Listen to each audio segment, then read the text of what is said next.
হরি ওম নমঃ শিবায়।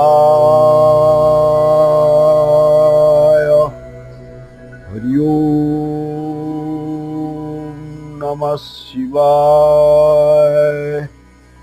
হরি ওম নমঃ শিবায়।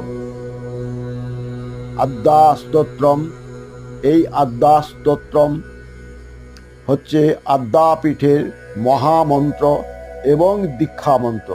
যদি আমরা প্রত্যহ এই আদ্যা স্তোত্র পাঠ করি, এর মহাফল লাভ করা হয়। এটাই আদ্যাপীঠের মূল মন্ত্র বা দীক্ষা মন্ত্র। তাই মানব কল্যাণের জন্য আমি এই আদ্যা স্তোত্র পাঠ করছি। দয়া করে আপনারা মনোযোগ সহকারে শুনবেন, তাতে আপনাদের